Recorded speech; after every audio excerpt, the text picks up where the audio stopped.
శకునం చందమామ కథ. రామనాథము రంగనాథము మంచి స్నేహితులు. వాళ్ళు ఇరుగు పొరుగు వాళ్ళు కూడా. ఇద్దరు కుటుంబాలు ఒకే కుటుంబంలాగా కలిసిపోయాయి. రామనాథం చాలా చాదస్తం మనిషి. శకునం చూడకుండా ఎక్కడికి బయలుదేరేవాడు కాడు.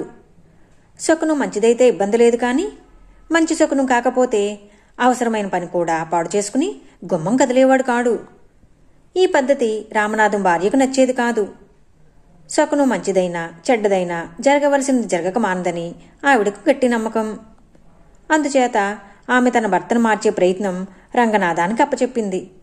రంగనాథం ఒక ఎత్తు ఆలోచించి దాన్ని రామనాథం భార్యకి వివరించి చెప్పాడు.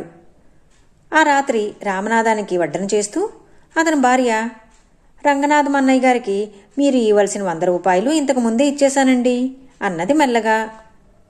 రామనాథం ఆశ్చర్యంగా, ఏం 100 రూపాయలు, ఎందుకు ఇయ్యాలి అని అడిగాడు. అదేనండి, నిన్న రంగనాథం అన్నయ్య గారు ఒక ముఖ్యమైన పని మీద బయలుదేరుతూ ఉంటే మీరు ఎదురు వచ్చారట. ఆయనకు వెళ్ళిన పని జరగకపోగా దారిలో 100 రూపాయలు పోయాయట. మీ శకునం మంచిది కదా అని అనుకుని బయలుదేరినందుకు ఆయనకు డబ్బు నష్టం జరగటం వల్ల ఆ నష్టానికి మీరే పూచిదారు అని అతనికి మీరు 100 రూపాయలు బాకీ పడ్డారని చెప్పి ఆ డబ్బు తీసుకున్నారండి అన్నది రామనాథం భార్య. అంతా విని రామనాథం ఆవేశపడుతూ, ఎంత మోసం ఎంత మోసం, ఇప్పుడే వెళ్ళి సంగతేమిటో తేలుస్తాను అంటూ రంగనాథం ఇంటి మీద పడ్డాడు. తన పథకం పారిందని లోపల సంతోషిస్తూ రంగనాథం, కూర్చో రామం, ఇలా వచ్చావేం అన్నాడు. నేనిప్పుడు కూర్చోవడానికి రాలేదు, విషయం తేల్చుకుందామని వచ్చాను అన్నాడు రామనాథం అగ్గి మీద గుగ్గిలం అయిపోతూ. ఏ విషయం అని రంగనాథం అమాయకంగా అడిగాడు. అదే, నా భార్య దగ్గర ఏవో మాయకబులు చెప్పి నువ్వు తీసుకున్న 100 రూపాయల విషయం అన్నాడు రామనాథం. ఓ అదా, అందులో మాయేమున్నది? నువ్వు నాకు ఎదురు రావడం వల్లే నిన్న నా 100 రూపాయలు పోవడం జరిగింది. న్యాయంగా ఆ డబ్బు నువ్వే ఇచ్చుకోవాలి కదా అన్నాడు రంగనాథం.